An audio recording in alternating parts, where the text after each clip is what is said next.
Pressure लिखा हुआ है ना, इसका मतलब क्या होता है कि ये जो आर्टरीज़ हैं, ठीक है, ये जो ब्लड जो है वेसल्स में जिस प्रेशर के साथ फ्लो होता है उसी को कहा जाता है ब्लड प्रेशर, ठीक है। जब क्या होता है, ये दो टर्म होते हैं, इसके प्रेशर के दो टर्म होते हैं, सिस्टोलिक एंड डायस्टोलिक, ठीक है, सिस्टोलिक एंड डायस्टोलिक प्रेशर। अब ये सिस्टोलिक डायस्टोलिक क्या हो गया, तो इसका मतलब ये होता है कि ये जो हार्ट था आपका, ठीक है, अब ये जो वेंट्रिकल जो है वो जब कॉन्ट्रैक्ट होते हैं तो जो प्रेशर होता है, कॉन्ट्रैक्ट मतलब सिकुड़ते हैं तो प्रेशर क्रिएट होता है, उस प्रेशर को कहा जाता है सिस्टोलिक प्रेशर, ठीक है। ये जो हार्ट जो है वो कॉन्ट्रैक्ट होते हैं तो एक प्रेशर क्रिएट होता है, इस प्रेशर को कहा जाता है सिस्टोलिक प्रेशर, ठीक है। अब सिस्टोलिक प्रेशर होता कितना है, 120 mmHg।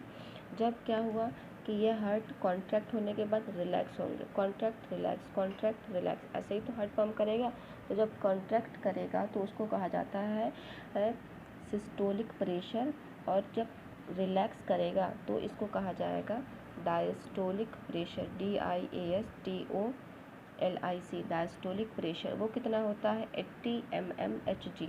तो यानी कि प्रेशर जब प्रेशर के साथ फ्लो हो रहा है तो जब कॉन्ट्रैक्ट होता है तब जो प्रेशर क्रिएट होता है उसको कहा जाता है डायस्टोलिक प्रेशर, सिस्टोलिक प्रेशर। और जब रिलैक्स होता है वेंट्रिकल तब जो प्रेशर क्रिएट होता है उसको डायस्टोलिक प्रेशर कहा जाता है। तो जब सिस्टोलिक प्रेशर होता है तो वो 120 mmHg होता है, 120 mmHg। और जब डायस्टोलिक प्रेशर होता है तो वो कितना होता है, 80 mmHg, ठीक है। इसको एक मशीन के थ्रू मेजर किया जाता है जिसको कहा जाता है स्फिग्मोमैनोमीटर, ठीक है। और जब हाई ब्लड प्रेशर की कंडीशन होती है तो हाइपर टेंशन कहा जाता है उसको, ठीक है। और ये जो लास्ट वाला पोर्शन आपका रह गया है लिम्फ का, तो लिम्फ का मतलब क्या होता है, ये भी एक फ्लूइड है, ठीक है, ये भी क्या है, एक फ्लूइड है जो ट्रांसपोर्टेशन में इन्वॉल्व होता है, ठीक। ये प्लाज्मा की तरह होता है और ये कलरलेस होता है। तो ये तो इसे कैरेक्टरिस्टिक हो गई। अब अगर क्वेश्चन पूछ ले कि हाउ लिम्फ फॉर्म, तो लिम्फ कैसे बनता है, तो देखें ये जो कैपिलरीज बनी हुई थी आपकी, ये जो हार्ट था, ठीक है, ये देखें हार्ट था आपका, हार्ट से एक पाइप निकल के आया और एक हार्ट की तरफ पाइप गया। तब ये जो पाइप निकल के आता है और जो पाइप जाता है वो उन दोनों का कनेक्शन होता है बीच में, ठीक है। ऑर्गन से अटैच जब होते हैं, ये सपोज दैट ऑर्गन है, तो इससे जब ये अटैच होते हैं तो इनका क्या होता है, कुछ कनेक्शन होता है। तो ये कनेक्शन जो होते हैं एक दूसरे से कनेक्ट होते हैं, तब जब ये कनेक्ट होते हैं एक दूसरे से तो नेटवर्क बना लेते हैं, ठीक है।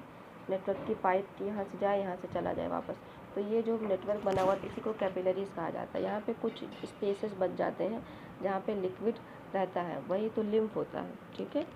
जो कैपिलरीज थी उसके चारों तरफ थोड़ी थोड़ी जगह रह जाती है, वहाँ पे जो लिक्विड बचता है वही लिम्फ होता है। और यही जो लिम्फ होता है वो इम्यून सिस्टम में हेल्प करता है।